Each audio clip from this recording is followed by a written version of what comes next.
Ladies and gentlemen, welcome to Hero Movie Podcast, your greatest source for superhero movie discussion in the multiverse. I am your host, Adam Portrais, and joining me as always, Sweet Shawnsy from the internet. I'm just average Lopez. And of course, Bruce Leslie. Soy una tuna. That's Spanish for I'm a prickly pear. What is tuna? Soy una tuna. Una tuna means prickly pear. Confusing tech. Yeah, the Spanish word for the prickly pear plant is tuna. But the word for fish is like taun.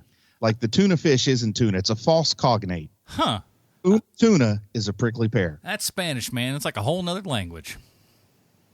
Soy una tuna. This week, you've heard a lot of the Spanish flair in this last couple seconds. If you haven't been able to read on your podcatcher, today we are reviewing Super Lopez. That's right. That's a thing that exists. You didn't know about it more than likely, unless you're digging down in the bowels of Netflix, of which we have for your listening pleasure. And how did we find this? I don't remember. I think I may have put in superhero. Was it you?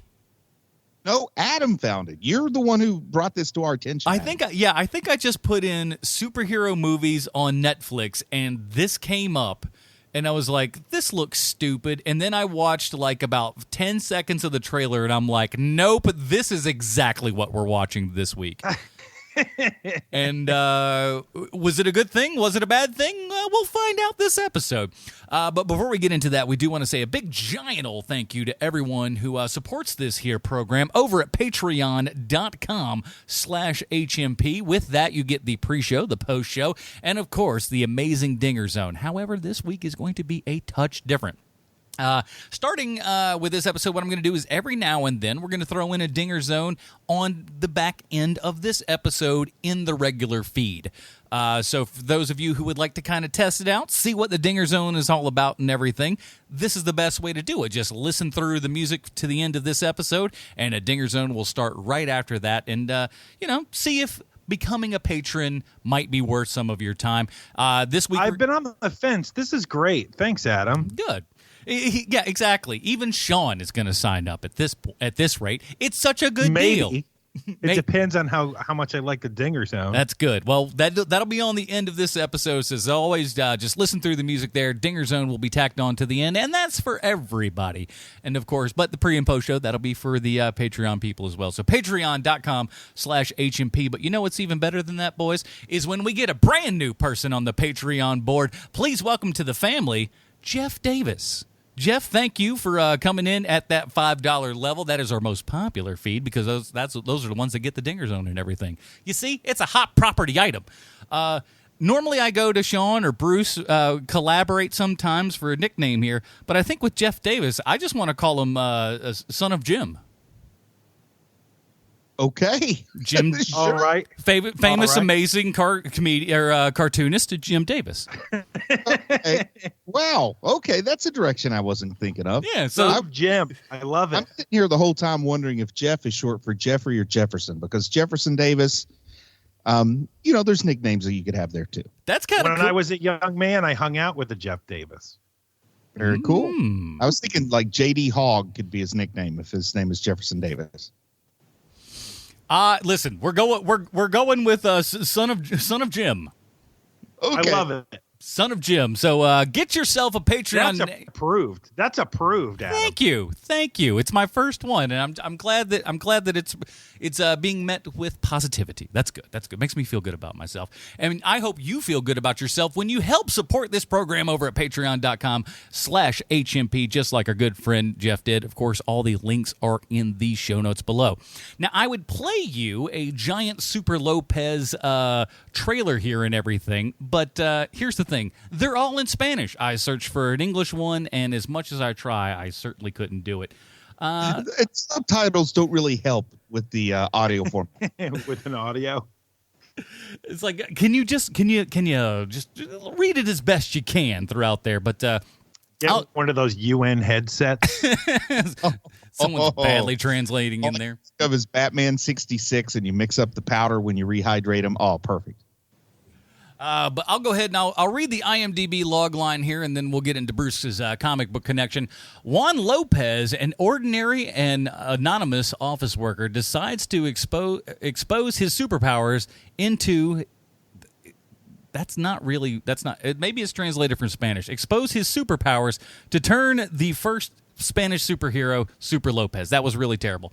I'm so sorry, but let's get to the good one here because he's going to answer more questions than I have. It's time for Bruce's comic book connection. Alrighty, Bruce. Super Lopez, this is a thing. I don't know if people have heard of it, but apparently it's a thing, yes? Yes, Super Lopez. Super Lopez is a comic from the European country of Spain. And I try to make this clear because living in North America, as I do, I have a tendency to assume all Spanish language media comes from Mexico or Guatemala, maybe Colombia or Venezuela. Puerto Rico is another choice. And sweet Ronnie Reagan's ghost, sometimes I even think of Cuba. But all too often, I forget that the language of Spanish is actually named after Spain, which, according to the big globe we had in class back at Herbert W. Spencer Elementary School, is a country right under France. Anyway, Super Lopez is a Spanish comic created by the Spaniard Juan Lopez Fernandez using the pseudonym Jan. Now, the writer-artist was deaf from the age of 6 and concerned about a lack of vocational opportunities for a hearing-impaired person in the mid-20th century.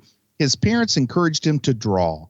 Jan immigrated to Cuba at the age of 20 and found work at Televisión Cubana, that's Spanish for Cuban television, until 1969 when he returned to Spain and worked in the now-defunct publishing house Editorial Bruguera, and that's Spanish for Bruguera Editorial. Now, initially, he helped illustrate the work of other comic creators, but in 1973, that all changed because 1973 is the year Jan created Super Lopez. You may not be aware of this, but Super Lopez is a parody of Superman. What? Super Lopez's birth name was Joe Connell, which roughly translates to damn with him. He's from the planet Chiton, which roughly translates to the English phrase belt up or the American phrase stick a sock in it. A young and irresponsible Super Lopez wanders into a spaceship and accidentally pushes a button that launches him away from his home planet of Stop Your Yappin' and towards the Earth city of Barcelona. Now on Earth, he is adopted by a kindly, my note said spinach couple, but I'm pretty sure it's Spanish, by a kindly Spanish couple, and he adopts the secret identity of Juan Lopez, which is eerily similar to Jan's real name, Juan Lopez Fernandez. Lopez gets a job in an office alongside his girlfriend, the bad-tempered Luisa Lanas, the not-so-pally Jaime Gonzalez Leidenbrock, and his who I'll simply call Perez Blanco, because I'm pretty sure that's Spanish for Perry White. In an unexpected twist, Super Lopez has an Arctic hideout called the Villa Soledad, and I don't know what the English translation for that is. Well, Soledad is sun, right? I think it's Solitude. I think it might be the city of Solitude. All right, fair. Soledad. I failed a lot of Spanish. Soledad O'Brien is where I know that from. Anyway, Are we all joking? Are we all joking about this? Kind of. What? Okay.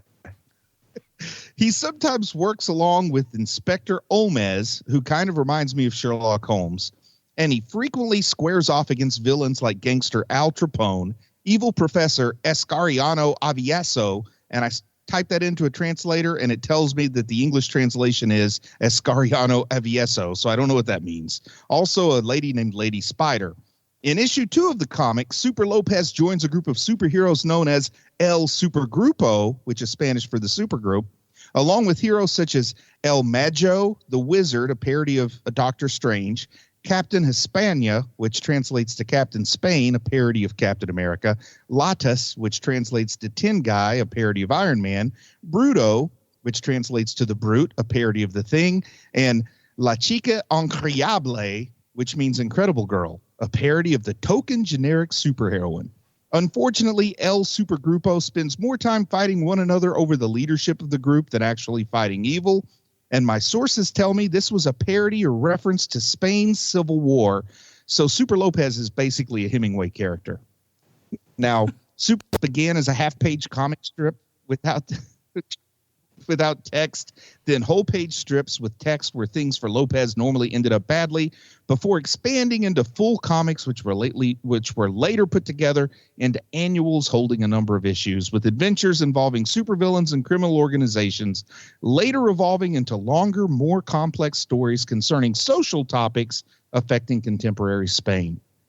Jan's art style will immediately bring to mind the work of another famous Spanish artist, Mad Magazine legend and creator of Gru the Wanderer, Sergio Aragones. If I may take a second of your time to digress, gentlemen, I never miss an opportunity to point out that in the 1950s, Sergio Aragones actually worked as a stunt double for Sheena in the old television show Sheena, Queen of the Jungle.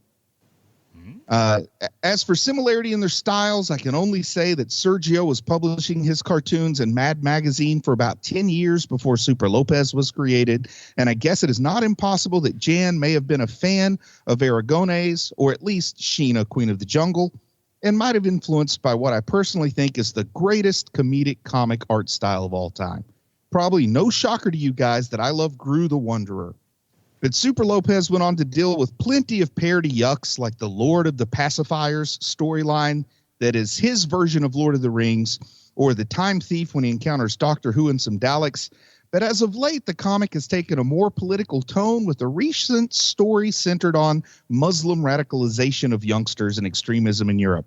So I don't know if something is lost in translation, but I think he might kind of be the Spanish version of David Sim, or perhaps he really just likes drawing a diverse group of characters with long, floppy feet. Floppy feet was my nickname in high school. No surprise. You have big feet, man. That's true. So Super Lopez, man, I had no idea what this is. Again, I saw the second that this thing opens, it's clearly just an absolute out-and-out ripoff of Superman.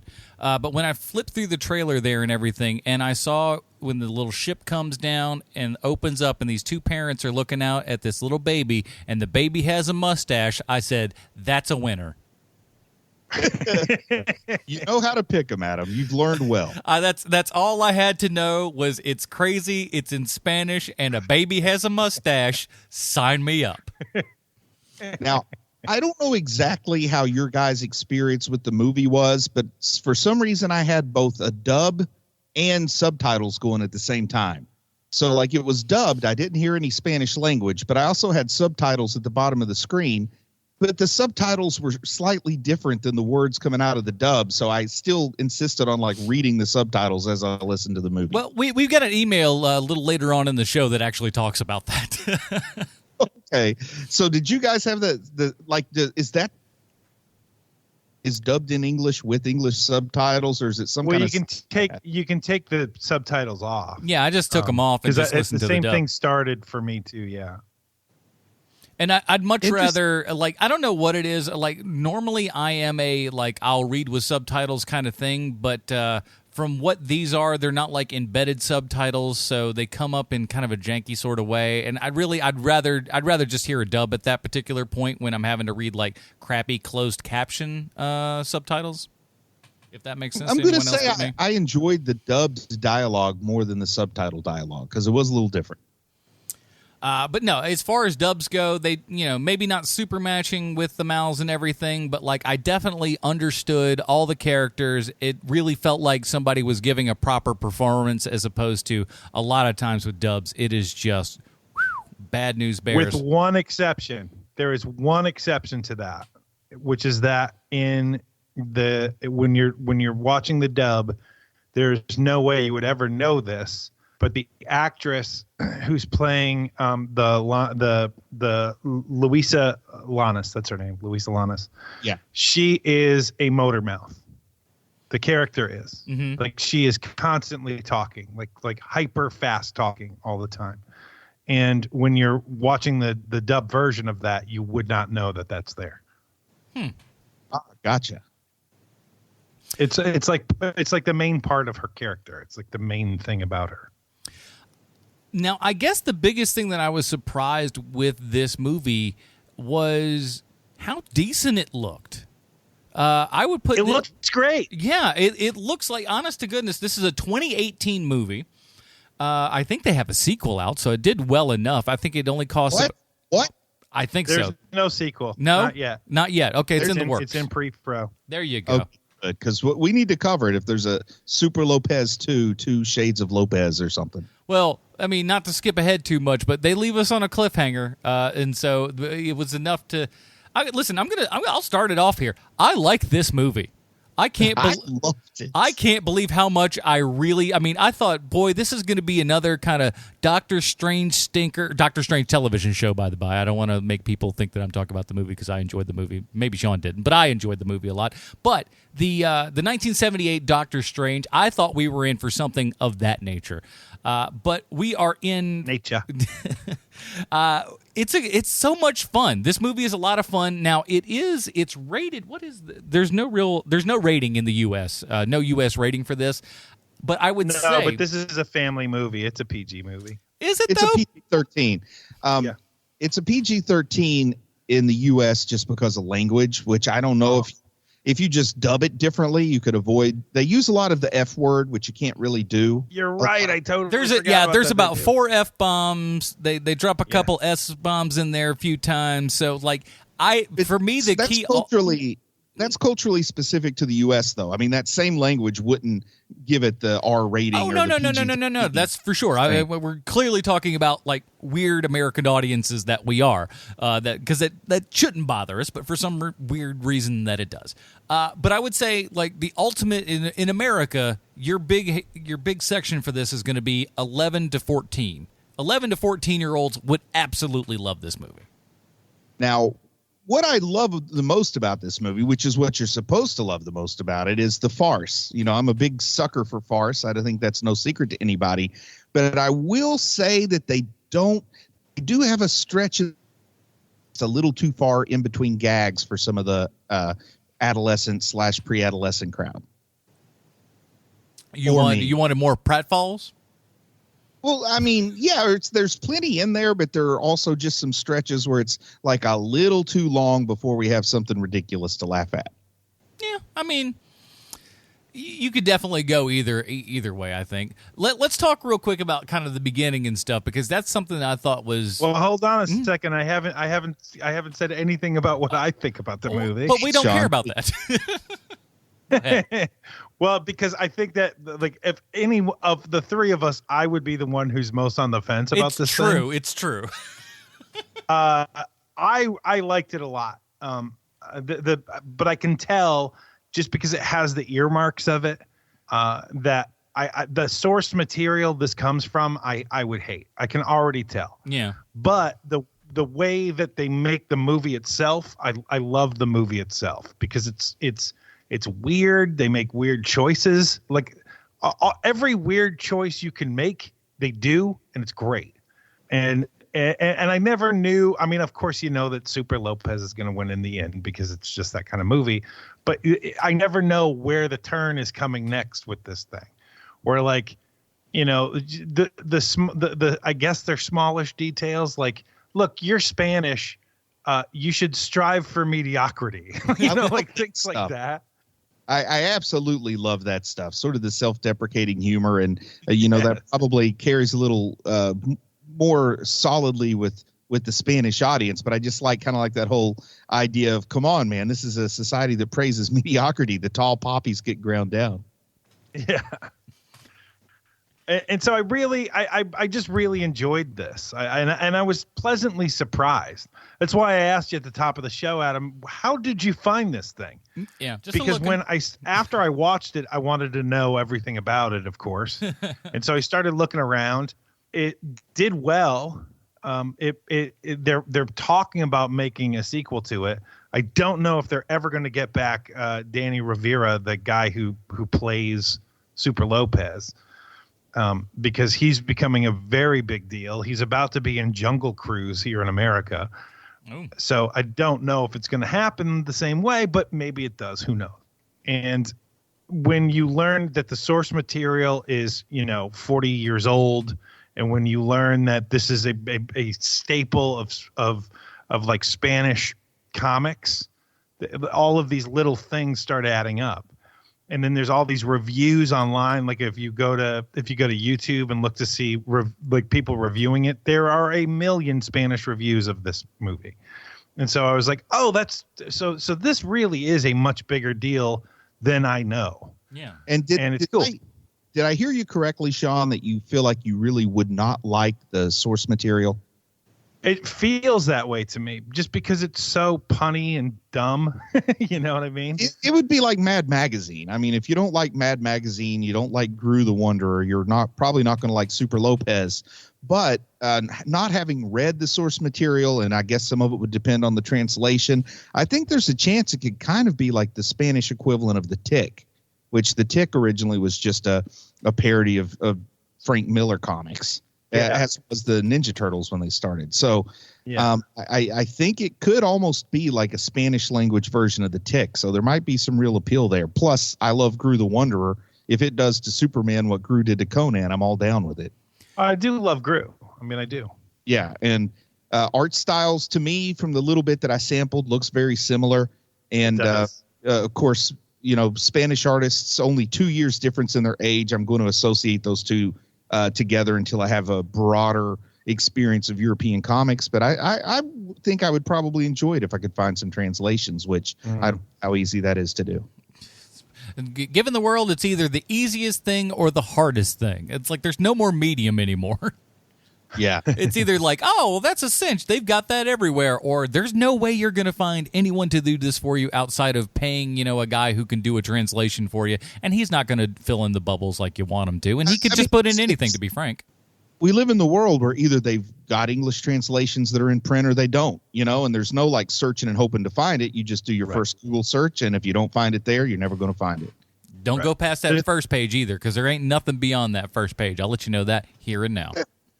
I think that as long as it's more Gru the Wanderer and less Captain Carrot, I think that I would like it.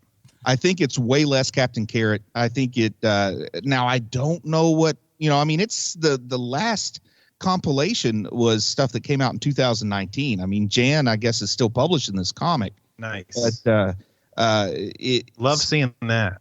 It definitely gets a little bit deeper, like the jokes about the political environment in Spain, like you got to be mediocre here. That comes straight from the comics, from what I understand, like that kind of stuff.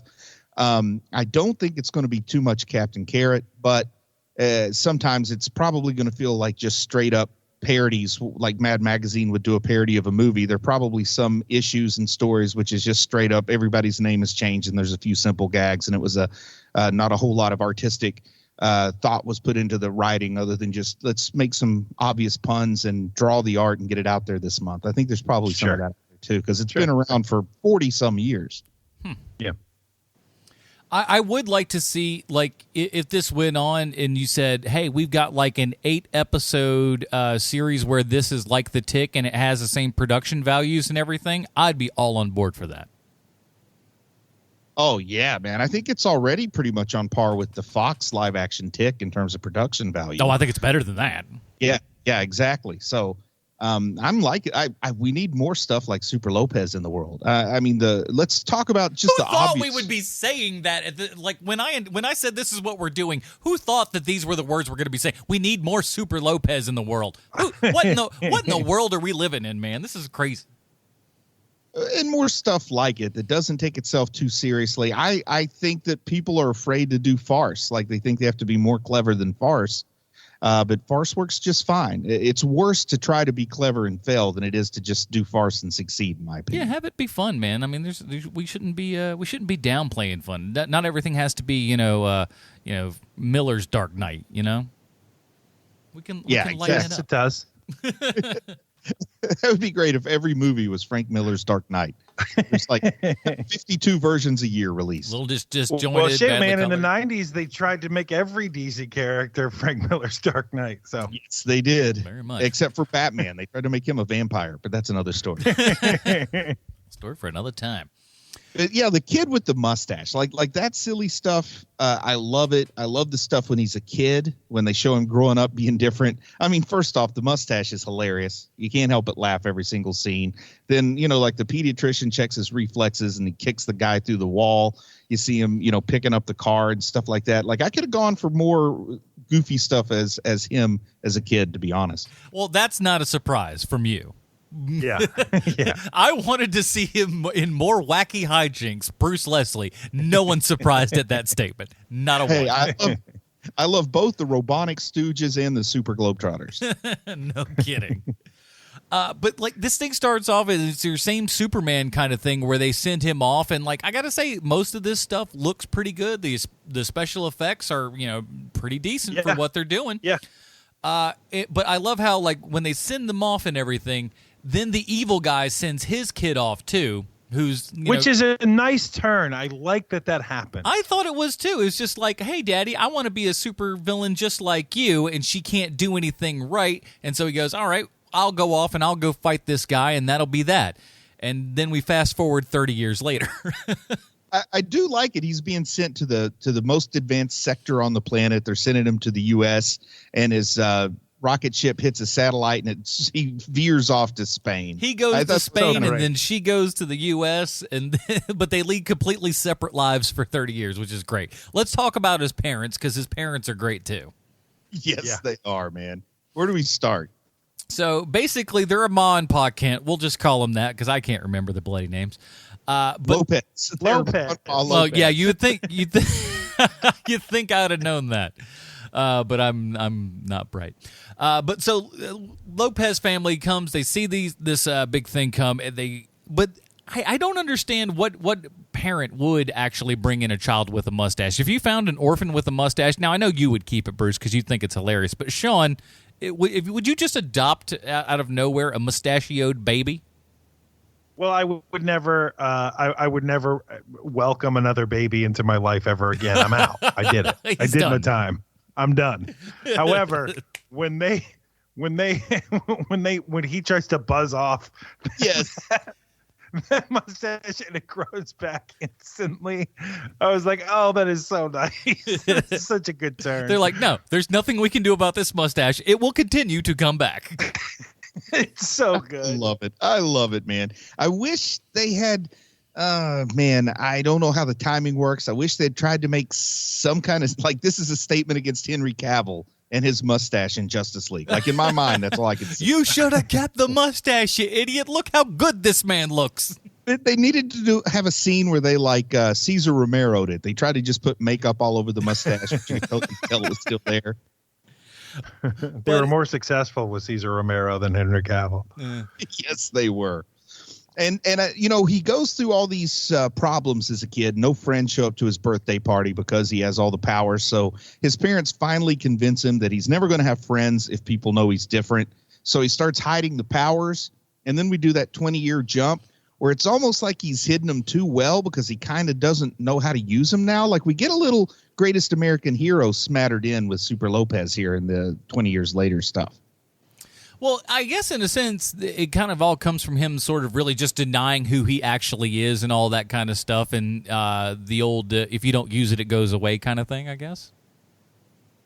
Yeah, something like that. And plus some stuff he just never learned because he started hiding it before he ever explored it. Yeah. But I do like, despite his powers, he has no clue how to stop the runaway subway train, but he wants to try anyway. And I just, he jumps out there in front of the train, puts his hands out, the train hits him and just carries him along. And then I started thinking, like, how awesome would it be to create a character who is like invulnerable, but absolutely no super strength, maybe even a little less strong than your average person. I started having fun with that. This guy has a hard time picking up 2 loaves of bread at the same time. But he's not afraid of anybody because he's going to win the fight eventually when they pass out from exhaustion from beating on him and it doesn't hurt the guy. Let's give him that old Homer, man. You just kind of keep absorbing those the old punches. Homer and Redder Tate. But that, to me, that's what's so much fun about this. Again, that it doesn't take itself seriously. The hero, while he's just, I don't know, there's something about this guy that's actually just very, very likable. I don't know if it's the mustache or his demeanor or something, but you're rooting for this guy, and I don't think that he correct me if I'm wrong. I don't know if he makes a move within this where you're just like, oh, that's not good. It's always a good positive thing, and I thought that was great. Cast so perfectly. If this were made in America, they'd try to get some really handsome guy and sort of try to make him look like a dork. You know, that's what we do here with our casting. And I'm not saying maybe this guy isn't really handsome, but I feel like there's a whole lot of the actor really there in that awkwardness and that goofiness and stuff. Well, here is the secret sauce to this movie, is that he is actually a very good-looking man, but they play down his looks, kind of like what they did in The Office with a bunch of people in the office. Like, hey, let's play down that this person's actually really good-looking. Yeah. And they're doing that here, and they're not just doing it with Super Lopez. They're also doing it with Louisa Lannis and, you know, like a few other people. These are very attractive people. They're just making them look like they're normal folk, and that is the best secret sauce you can possibly have.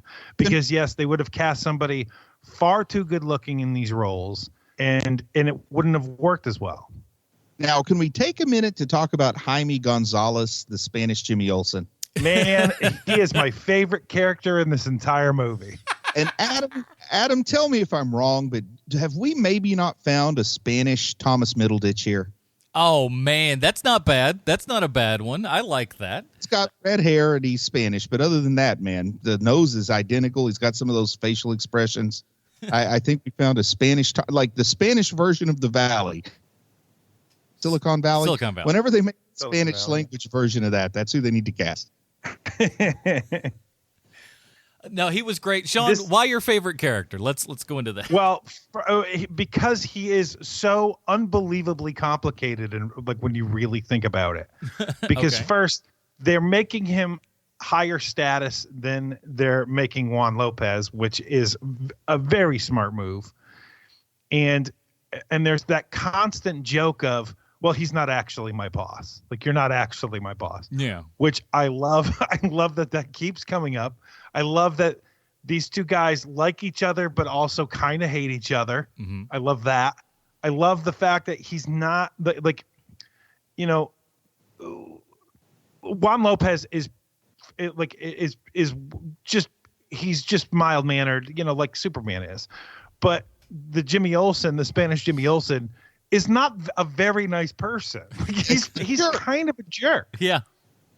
And especially when it comes to women, and I don't know if that's like just the translation, like this is a normal thing that Spaniards do, but in America that looks like stalking, and it's bad. You know what I mean? Like, I love it. I think they make it pretty clear that he's embarrassed and ashamed by when he gets caught doing what he's doing. Oh, okay, good. Yeah, but I do like this. And also I like this idea that, like you said, he keeps sort of acting like he's his boss, but he's not technically his boss. I feel like we've all had some job where we've worked with somebody like that. I think a lot of people think that with me. They're like, you're not my boss. And I'm like, it's literally in the title. Look at my badge. It says I can boss you around. Now go do the stuff. I'm too nice. That's the problem.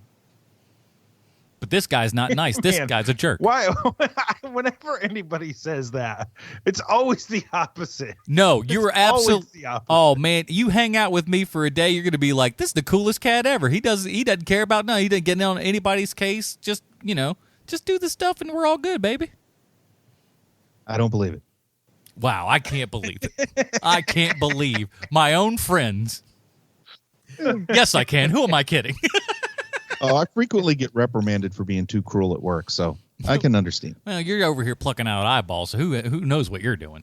Now, my favorite character is probably Daddy Lopez, whatever his name is, Papa Lopez, Paul Kent. Yeah, it's just Papa Lopez. Yeah, man, I love that guy. He's selling everything he's in, and he's selling it like man, they may not have him. His check may not show up at the end of the day if he doesn't sell what he's doing. Well, the best part is too is like I love with the beginning how it's just him wearing a younger wig. We don't try to do too awful much with it. It's just like, yeah, we're gonna old him up later, and this is him being young. We just put this, kind of, sandy, curly wig on him and everything. He's good to go.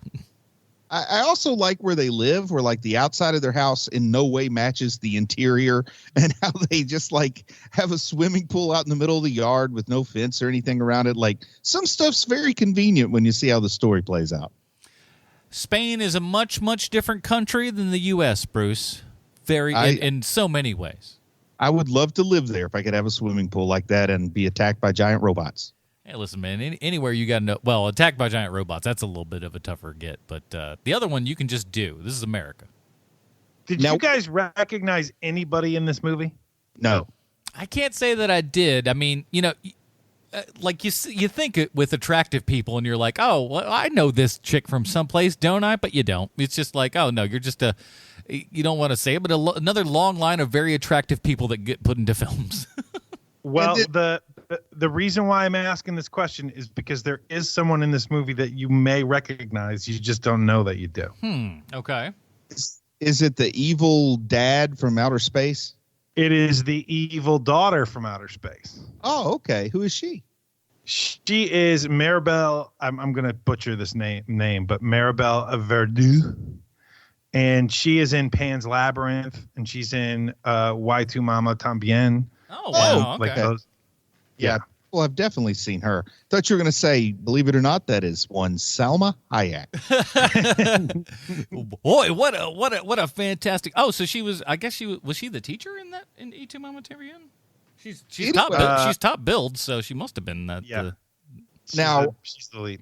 Okay. I think that's a good segue to an important question about any superhero movie. What do you think of the villain?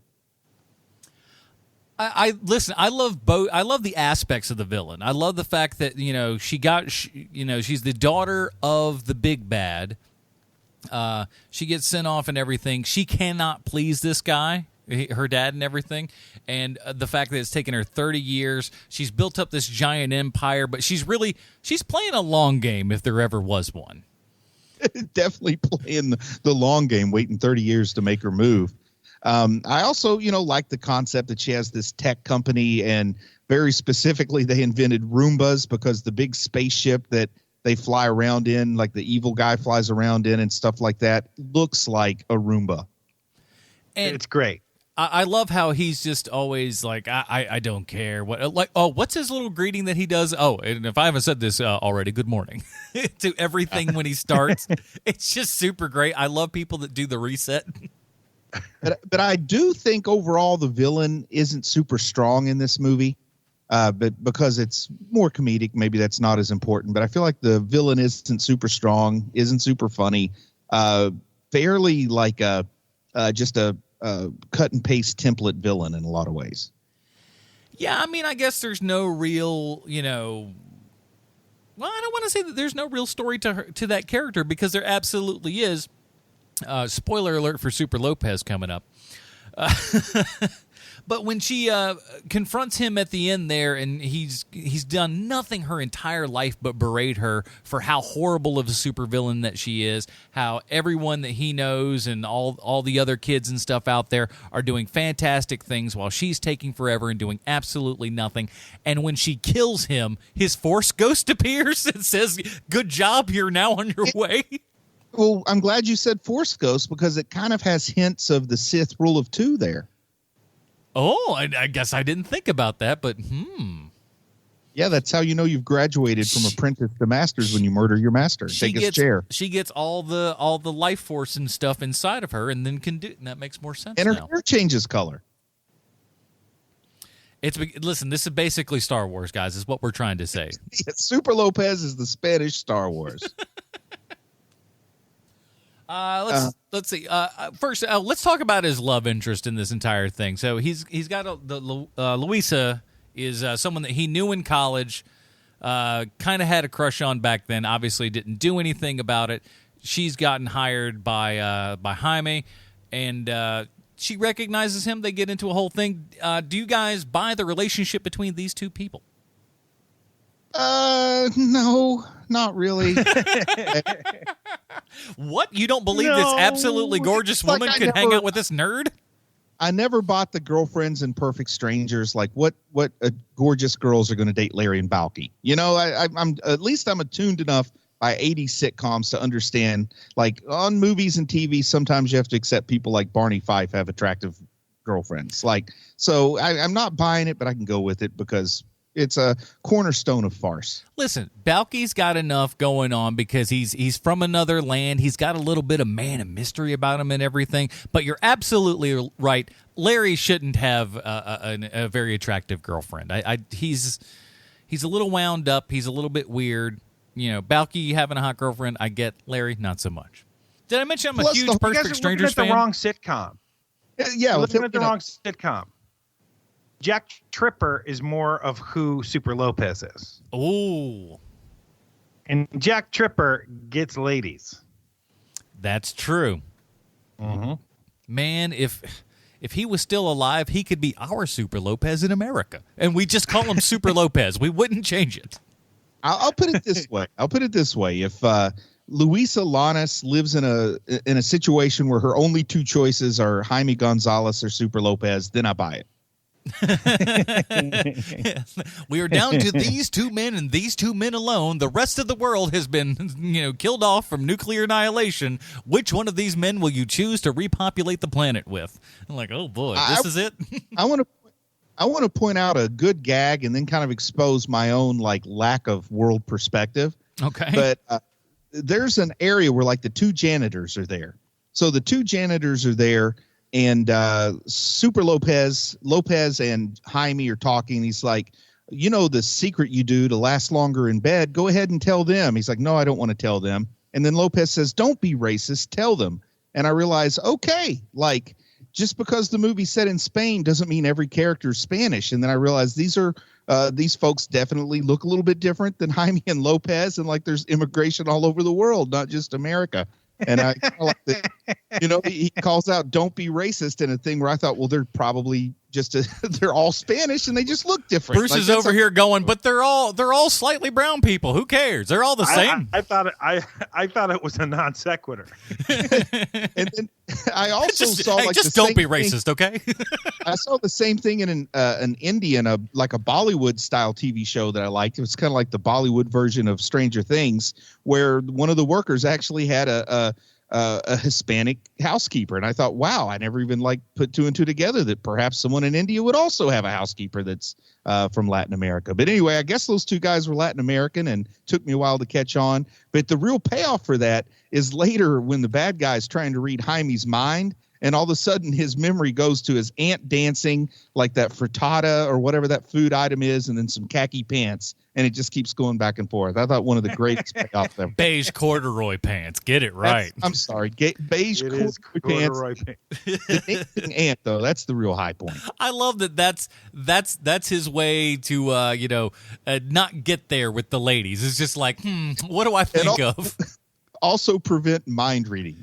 Prevent mind reading. Hey, listen, it can all come in very special. And I love how I love that it's a very rudimentary mind reading and stuff as well. So you can't dig through the mind and try to pluck something out. It literally is whatever they're thinking of at the time. So he's just like, nope, you're not doing this. Rotate through each one of these things. And she's looking and goes, blast, nothing I can do about that.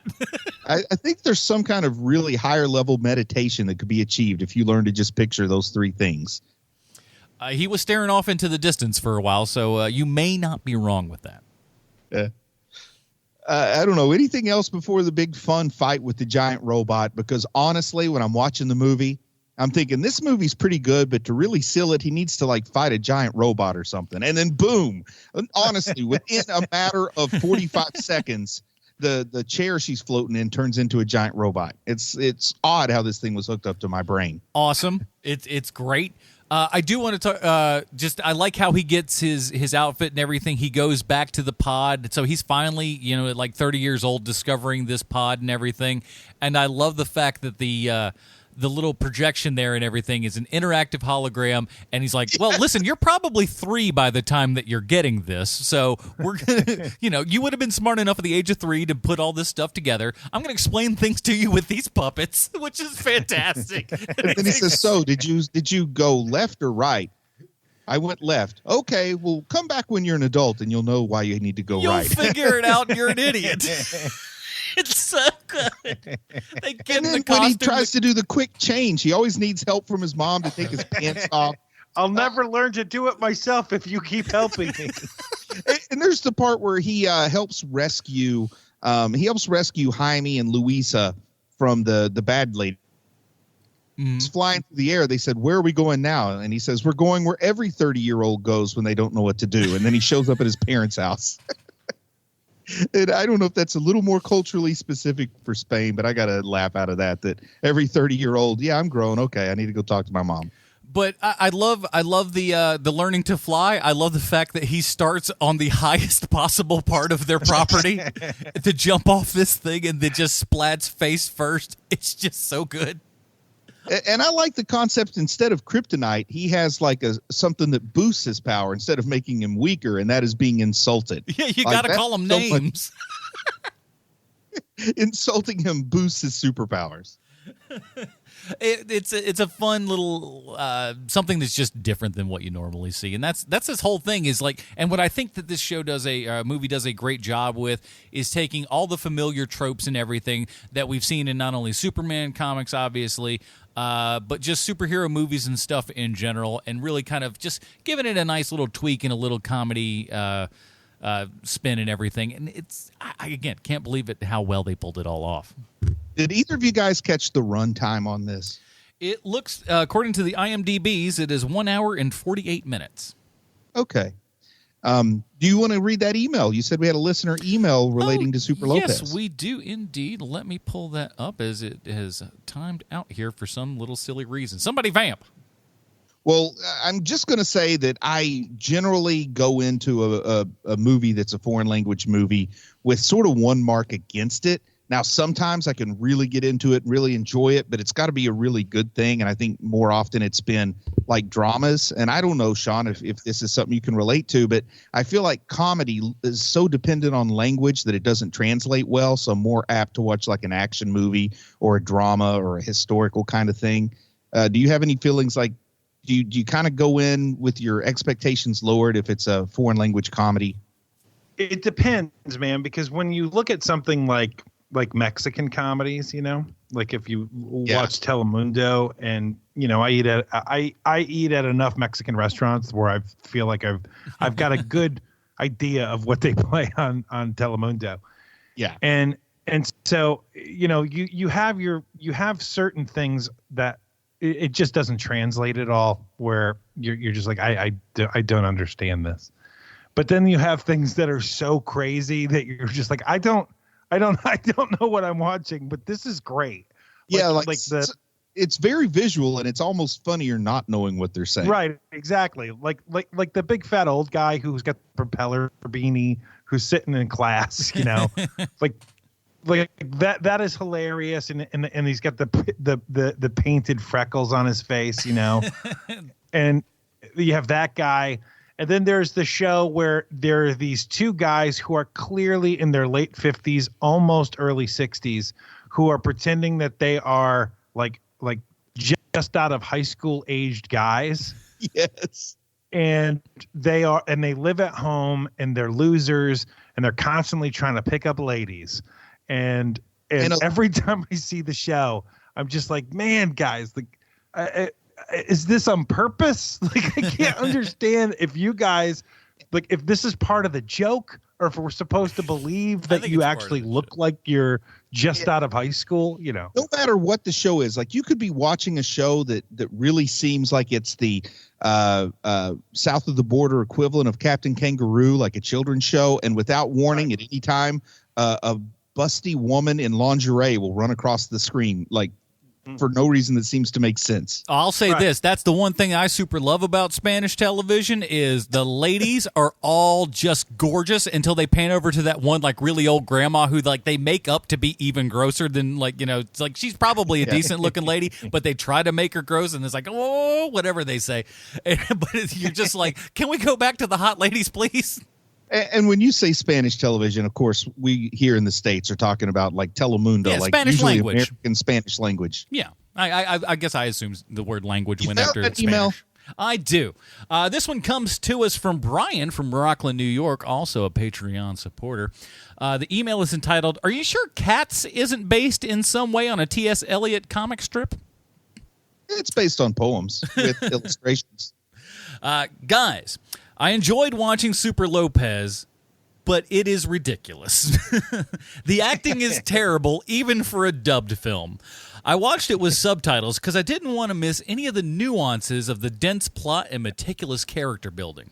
The subtitles do not match the dubbed words, presumably because they were done independently and translated from Spanish. The subtitles use the word snog a few times, so if you watch with subtitles, you get both American and British translation of the rich dialogue. Best scene was at the park with the arch, which I think they referred to as the Archo di Triunfo. Where our hero is accosted by a plump spider guy and bat dude. I can't believe we forgot those two characters. Oh, that was great too. Especially the great gag at the end with the spider guy. It's so good with those two characters. So, oh man, just again, I can't recommend this thing enough. I think the parody affords some degree of copyright protection, which this film leaned into heavily.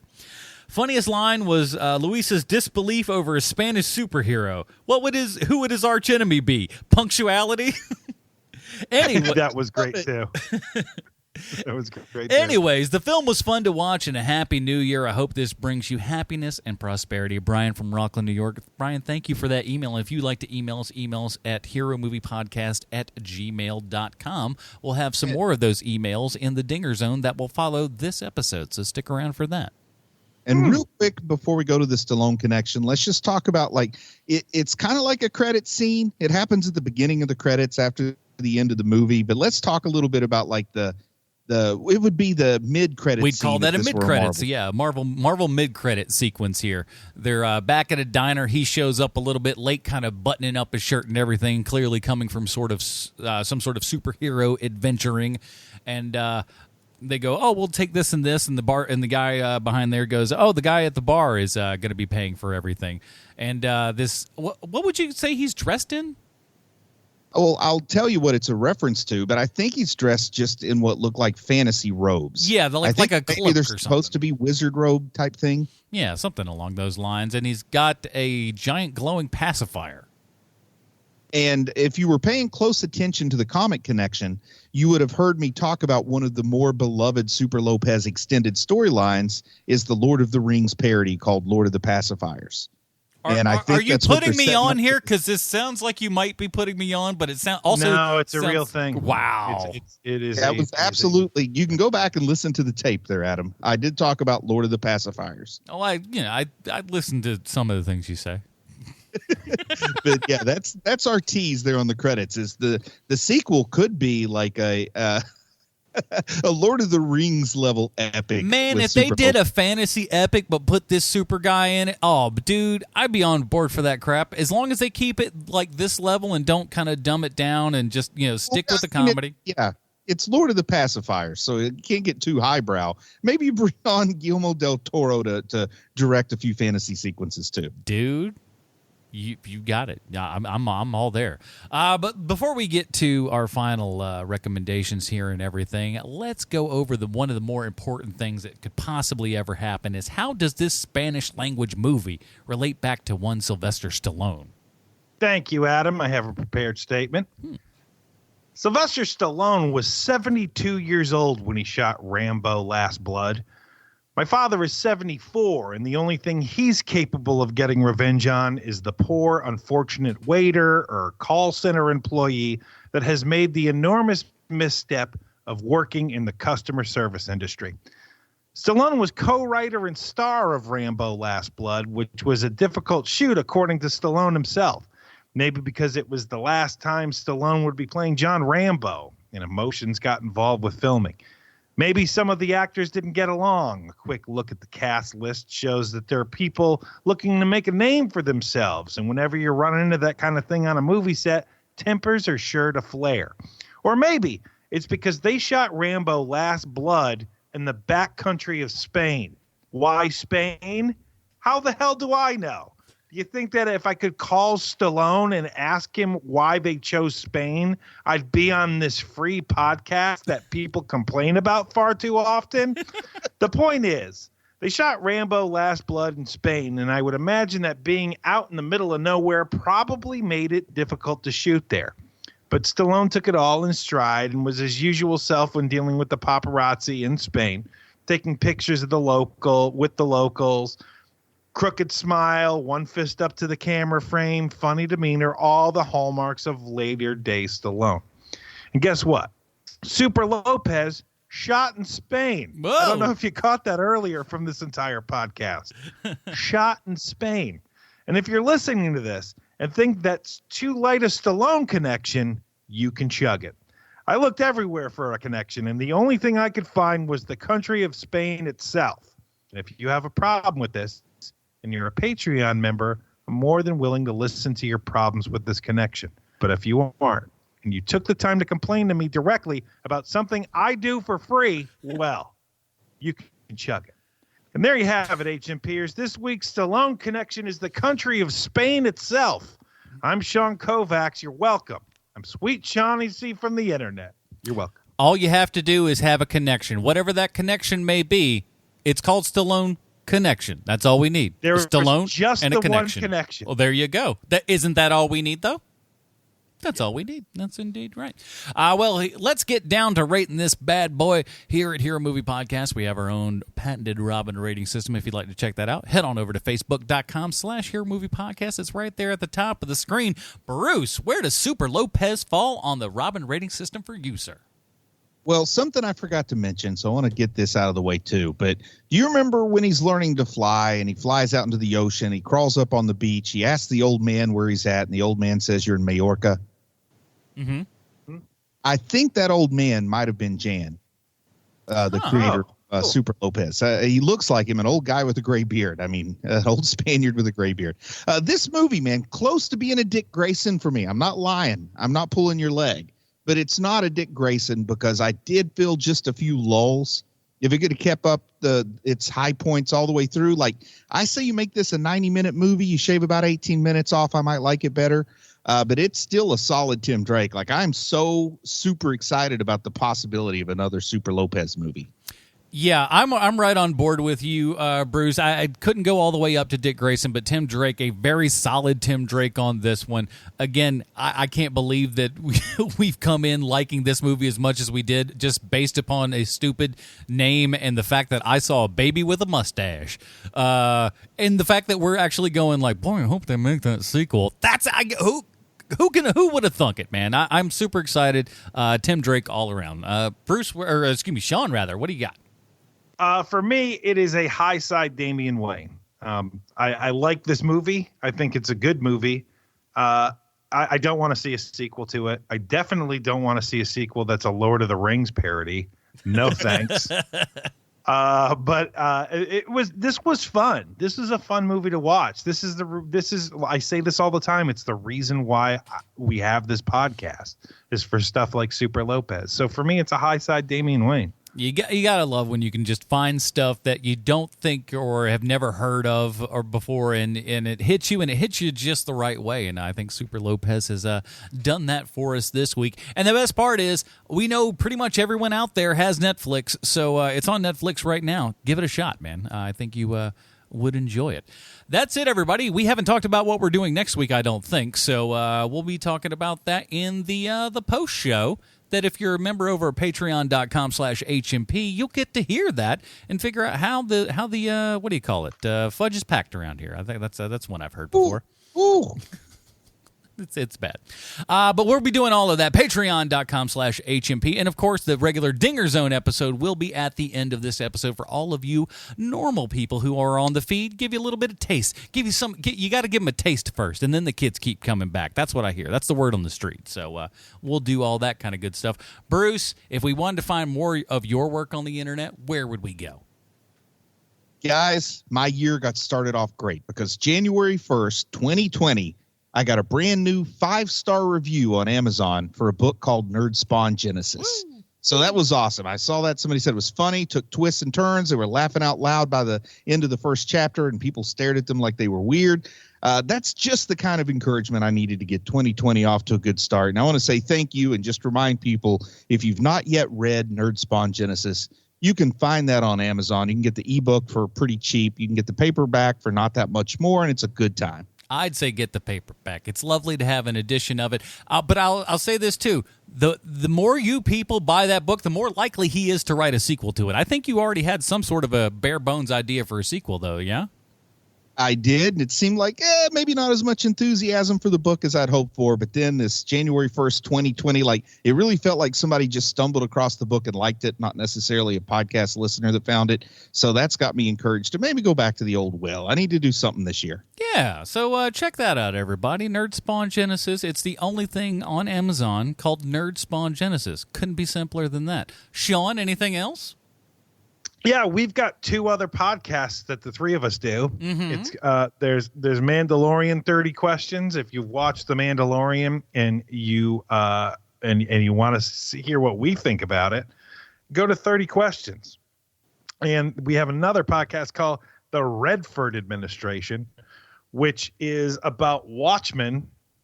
And we asked 30 questions about the TV show Watchmen, and we're changing that name. Don't you worry, none sugar. But those are our other 2 podcasts. Check those bad boys out. And we got stuff cooking up there in the future as well. If you want to hear more of those details, head on over to patreon.com/HMP. You see, you're on the inside when you're a Patreon subscriber. That's the best part. You're on the inside.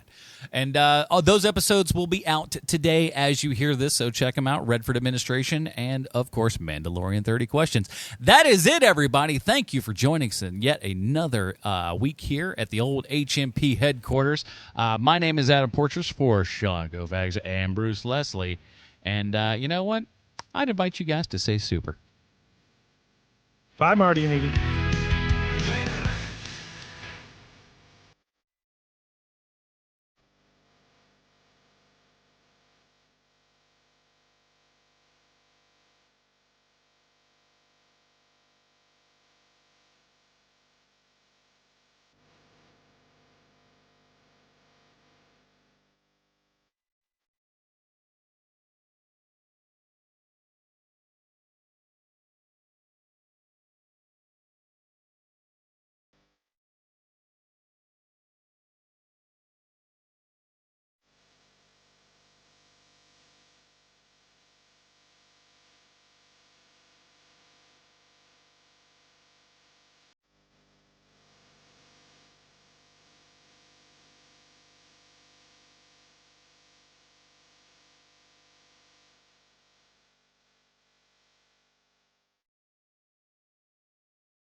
What's up? And there's Bruce. Hello, ladies and gentlemen. I like getting the year off to a good start with a good intro from you, Bruce. I expect more of those throughout 2020. Just nice, genuine, and good to go. Good job on you. Thank you. We're going to be doing a little something different on this Dinger Zone, and perhaps this is where these things might lie in the future if indeed you guys dig on it. So we're going to be doing a couple emails and stuff today, and one of them actually has a voicemail as well, so we'll get into that in just a second. And if you'd like to do that, of course, as the Patreon people, you can put that up on patreon.com/HMP as you normally would, or just email us as Krista has. And here is Krista's, and it says... Hey guys, it's Krista. I would have recorded the audio portion I have here to put this comment in, but I've lost my voice. I know you're so crushed. But here's a written bit about last week's episode. You had best comedy, but not best drama. Seriously, as the kids say. It would be fun to have you please pick between these.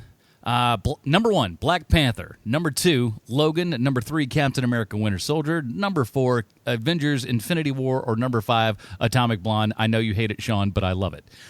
So which one of these would you pick as the drama of the year? I got to say, or their decade rather, excuse me. I feel like I got to go with, as far as if we're using the word drama, I'm going with Logan. That's my vote. Me too. I'm going Winter Soldier. That's not a surprise.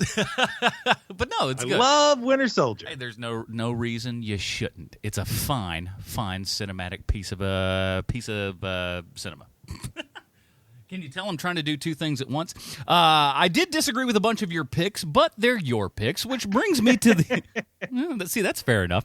Which brings me to the audio portion of this letter that I put together last month. Adam, if you would please play this version that I edited. Okay, so here is Krista's voicemail. Dear esteemed gentlemen of HMP, guess what? I had fun watching Rise of Skywalker. I saw it 2.5 times and only left early once because of a migraine. Migraines and TIE fighters don't mix, kids. She put some post-production now for into a few this. spoilers. I liked Dio. I liked Babu Frick.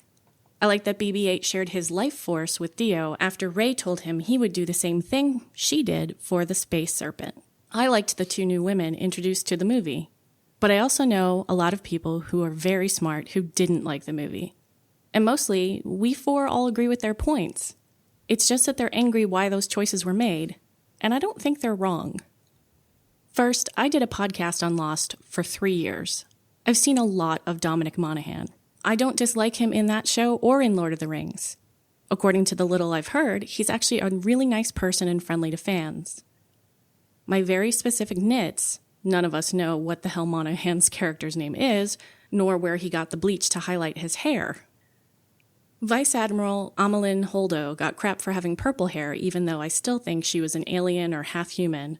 But I've heard nada on Monaghan's hairdo in the middle of a jungle being exactly the same as it was in the last time he was left in the middle of a jungle.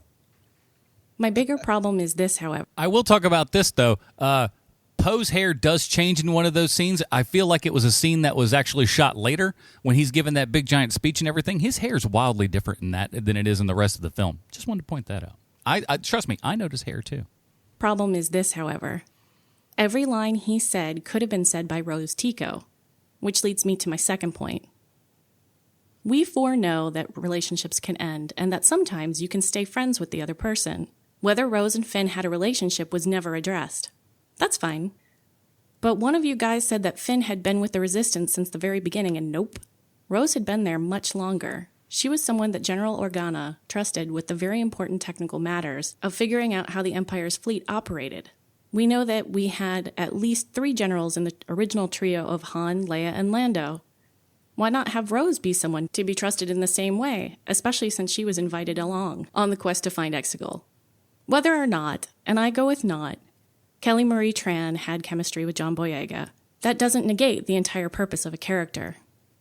Third, our boys become the leaders, so they know everything because they are everything. Huh? Well, after the whole outcry we heard about everything going wrong because Leia didn't tell Poe everything, why is Poe now the leader? We don't really see him learning and growing enough. I get that Fisher is gone, so that would be hard to do. But again, Rose giving the news that she and Poe are to be acting generals, and then the 2 of them choosing Finn to be the third, would have been great since Rey is Luke's stand-in. I'm glad that Lupita Nyong'o's character got to come back, and she was a great stand-in for Leia. But again, have her talk to Rose. Rose is right there. Some folks didn't like that Rey is a Palpatine. Me, I'm just glad there's no midichlorian nonsense going on there. I have lowered expectations of Star Wars because, like you 3, I was an adult when the prequels came out, and I had my faith erased in the cinematic universe until I started having fun again in the last 5 years. But I get the unsatisfactory feeling a bunch of people had, and I think there's a bit of that in some of your discussion from the episode. We shouldn't have to care about lineages. There's that slave kid on the trip that Adam hates from The Last Jedi who force grabs a broom rather casually. Is he a Kenobi? Or can we just have people be powerful without family trees getting dragged out? Bruce, I did like your rewrite on having Ben and Rey switch places, and I would have been all for it as long as both of them got taken out. I have a few more nits, like Palpatine's cheering section being reminiscent of the Necromongers in Chronicles of Riddick that I won't get into any further. But guys, the biggest complaint I've heard, and it's not wrong, is that Rise of Skywalker is everything the trolls wanted, and that sucks. Rey is no longer the Mary Sue Luke Skywalker always was. Rose gets the shaft, so to speak. And don't worry, both our guys can clearly show they like the ladies. But I'm not surprised at most of this whole Fast and the Furious storytelling, and I like those movies too, because J.J. Abrams got where he is through nepotism and just gave his kid the same leg up he got. Let's just hope talent transfers from grandma to grandson in the kid's case, because the kid is now writing Spider-Man for his college internship. All snark aside, maybe we four could enjoy this movie because we don't expect brilliance. But I think we can maybe understand why people are a little bit crushed that, in a Game of Thrones reference that Adam will allow me to give, Kathleen Kennedy bent the knee. You know, how many... Best to you all, the Lil Impaler. Not really sticking it to anyone because it's the end of the year, and let's be a little more kind to people who have informed opinions that are different than our own. If you strike me down, I shall become more powerful than you can possibly imagine. Hey, great email, or voicemail, as it were, there. Pretty good. What say you, boys? I have to admit, I've never seen the Chronicles of Riddick. You shouldn't. It's awful. It's really, really terrible. You know where trust me, and especially you, Bruce, being the fantasy guy and stuff that you are, you will see the ending by the first act, because they literally just go like, well, nothing can happen until X, Y, and Z, or something to that nature, and then of course at the end, that's exactly what happens, as they predicted and showed you way far out. Chronicles of Riddick, terrible movie. Don't waste your time. Well, I'm glad I haven't seen it then. You just won the lottery, my friend. What was this? Which one came first, and which one was the sequel in that whole Riddick thing? Chronicles was the last one. Okay, and the first one was, what was it called? Like just Lights Out or something? Well, no, the first one was called Dark something or other. I don't know. I didn't really care for those films. Or something like that. Pitch Black. That's it. Pitch Black. Yeah, I haven't seen that one either. That one's decent. It's okay. It's all right, but I mean, it's a Vin Diesel vehicle, so it all depends upon your love of the Diesel-Man. Well, in that case, I love me some Vin Diesel. I know you do. There's plenty of them in that. Some might say too much.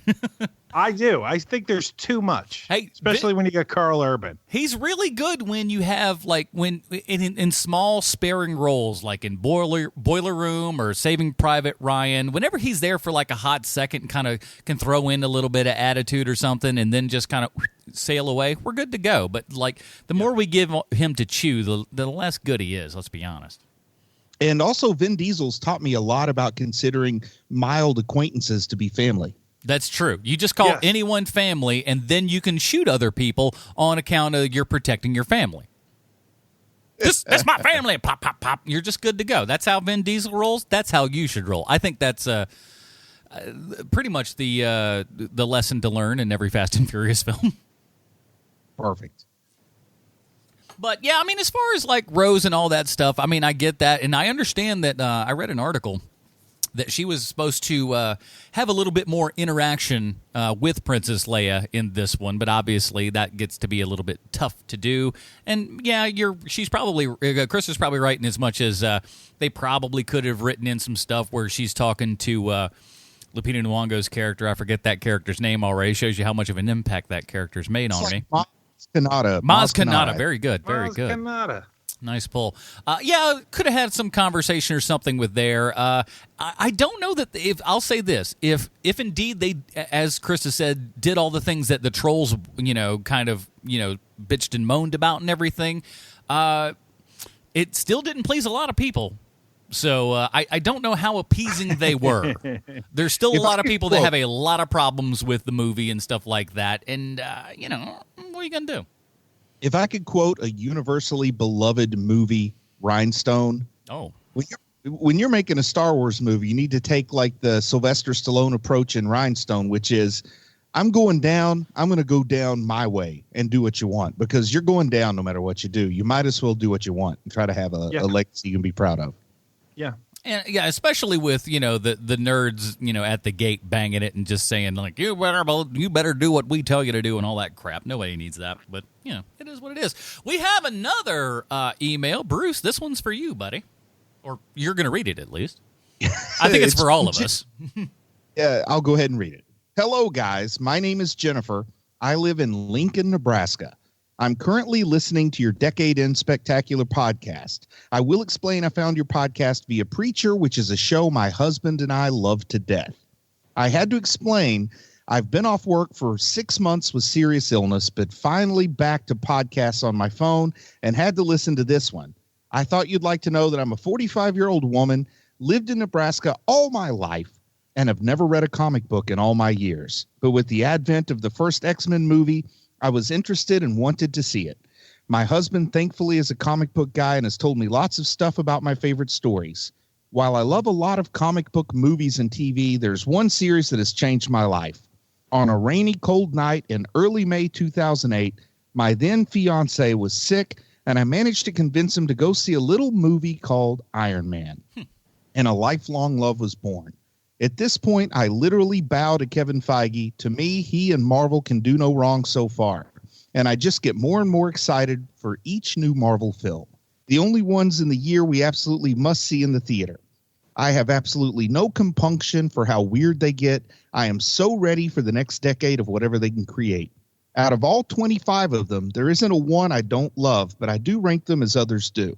And I'm very pleased to state that Captain America Winter Soldier remains my number one.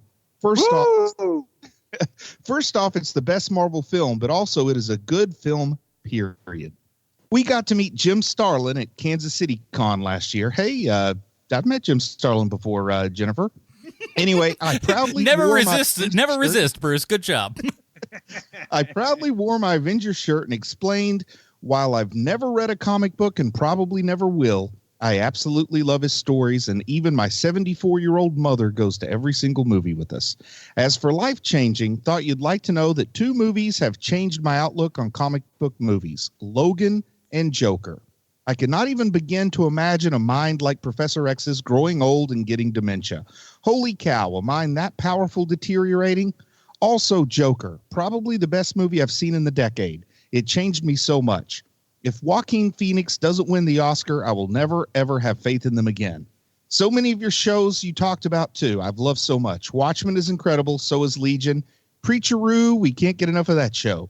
I so appreciate all your comic book history on your podcast. Schools me so much. Like I actually know who Jim Starlin is and got super excited to meet him. What a cool guy, by the way. You're right. He is a very cool guy. I met him once. Of course. That's all. Figured you might want to know a person who never do a comic book, but now those movies and TV shows are my life. I proudly wear my T-shirts and declare myself a nerd of the highest order. Literally, I do not care much about what others think of me. I am only the best person I can be, and you know what? I think these comic book movies and shows taught me that. Thanks much, Jennifer. And I'll tell you what, Jennifer, I think we haven't seen the last of Marvel movies. I tell you, the bold predictions that Bruce drops on this podcast, unbelievable. I met Jim have Starlin. either of you ever been to Lincoln, Nebraska? I don't think so. I'm trying to think if I've even driven through Nebraska at any point. I don't believe so. I've been to Omaha. Omaha's got to be at least as good as Nebraska, right? Well, I don't know. I don't know nothing. Like everybody from Nebraska's like, you piece of garbage. Yeah, Omaha has like the College World Series baseball stadium and stuff. It's kind of a cool city to look at. I hear you can mail order steaks from there too. But anyway, I've been to Omaha. And I've been to Lincoln. Boy, can't we get like an Omaha steak sponsorship or something like that? All they got to do is pay me in steaks. I'll be fine.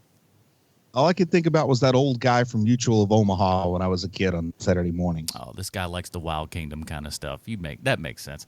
Jennifer, that's an awesome email, and you're right. Winter Soldier is an absolutely fantastic film, just by itself. Not even just superhero film. If you took superhero elements out of it, it still would be an absolutely awesome spy film and everything like that. So. Pretty awesome. And yeah, exactly. That's the best part about, like, I love the fact that we are in a time to where you're fine being a nerd. That's the best part, is that, like, for the most part, people aren't going to, spit on you anymore. You've gotten through all the bad stuff. You're in the golden age of the nerd era where you walk around and everyone's talking about Baby Yoda. It's like, think about that happening, 30 years ago. It's not going to happen. But, you're living in the best timeline, Jennifer, and we thank you for your email. Any other topics or anything else we'd like to kind of wrap this Dinger Zone episode up with, boys? I got something. Okay. Oh, yeah, let's hear it. So you guys know that the Clone Wars season 7 is coming out in February. Mm-hmm. Yes. And did you guys know that Picard is also coming out in February? On the Paramount Network thing. Yes, CBS All Access. Yeah, that's what I meant. No, that's Paramount, so it's all good. Do either of those shows give you guys a twinge? You go first, Adam. I'm slightly interested in Picard just to see what they're going to do with it. I haven't really been reading too awful much into it because it's not high on the list of things for me. I'm curious to see it. I don't know that I would commit to a season sight unseen at this point. I'm going to be frank. Let me see if I can wet your whistle a little more. Okay. Is that they've already picked up season 2 without having ever aired any of season 1. Well, that's a strong indicator. That's good. That is super rare. I think if you got somebody like Patrick Stewart who's willing to do the season 2 and you can wrap it up, you go ahead and do that. Yeah. I mean, Patrick Stewart's the deal. Yeah. I will say this though, Lord of the Rings. I don't even think they've shot one frame, and they committed to a second season. So they also spent like $1 billion for the rights, so they got to give it because you can't not do it. They're just like, look, this is going for 10 years, whether you like it or not. We pay too much. I thought it was a bold move making Paul. Oh, the Skype killed. Who is it again? I'm sorry, the Skype kind of dropped here. Pauly Shore. I'm living in a hobbit hole, buddy. Terrible. Quit wheezing the lamp spread. Even better than mine. Good job. Yeah, so I mean, there's a possibility for Picard, perhaps. What was the other one? Clone Wars season 7. Now, would I have to watch 6 seasons of Clone Wars, and are there 23 episodes per season, as I might think there are? You would not have to watch all 6 previous seasons. No. Sweet Mary. You would have to catch up. There'll be a catching up time, because my guess is they're just going to drop you right in where season 6 left off. Mm-hmm. But I mean, you when you were a kid, you read comic books. You know what that's like. Yeah. I will say this though. I mean, if you wanted to, give me like just kind of go through the first couple seasons, just go like, oh, these are kind of your major highlight episodes, if you will.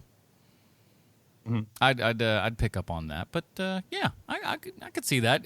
I hear a lot of good things about it, and I've never really seen it, so I am interested. The thing at the core of Picard is I think that really hinges on how much of a Star Trek person you are.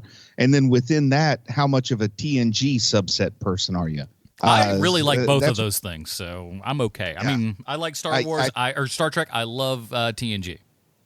And that's what I was going to speculate, was that Adam would be the one of the three of us I would expect to be most down with the Picard show. That's why I'm interested in it more so, is that Adam's never been the expert on any of our shows. So listen, cool. I wouldn't go so far as to say I'm a Star Trek expert either. I mean, I'd say I'd know a decent bit, but I don't think people would look at me like people look at Bruce for that particular thing. I'll say that. That's a mixed blessing, though. I mean, there's some upside to that too. You got your good and your bad. Nobody's looking at me like they look at Bruce when it comes to Star Wars. I mean, I just know more than you guys. That's all. I guess that's all it takes. Here's the quandary. I think Picard would be more feasible. I think Clone Wars season 7 may be more on brand. Mm-hmm. So that's the conundrum, but I'm cool either way. I'll say this, though. Picard might be fun with 30 questions, because I think the questions would become very interesting, and I think also listeners would be able to, like, if we have questions or like I'm not quite sure about this, and I'm sure we'll get a lot of questions and fan and theories and all this other stuff from people that listen. I would think that's a thought. I'm good for either or and. Either or and. Oh, wow. Man, we should just do one. Let's we should just do one. I was like, let's do one right now. I tell you what, let's put it. Let's float it out there to our listeners. You've heard us kind of weigh the pros and cons. What a lovely idea, sir. You know, these people pay us money for this, literally, and I'm sure that they would like to help guide our ship in the future. And so that's what we're going to do. I will say that you guys are going to have questions like, how do you know the difference between fives and Rex? Like you'll be asking questions like that. Hey, listen, I'll say this though, like as far as like binging, it's not the craziest thing of it. When's it come out? February, end of February. Sweet Mary, I'd probably, well, I don't know how I'd do it, but I'd try to get as much in as I can. I watched the entire series of Frasier within like, probably 2 or 3 weeks, just having it on in the background or just something that I had around whenever it was just like, hell, throw on an episode of Frasier. And then next thing you know, season finale or series finale. I would binge Clone Wars, what I call memento style. I'd start with the last episode of season 6 and work my way backwards to the pilot. Now that is interesting. Probably stupid, but interesting. Which is kind of that's what I put under in my face and dating profile. Stupid but interesting. And we hope that you have found this Dinger Zone interesting as we have. So we're going to leave it up to you guys to kind of throw in your opinions. Let us know what you think. Email us. Put it in the comments here on patreon.com/HMP. And we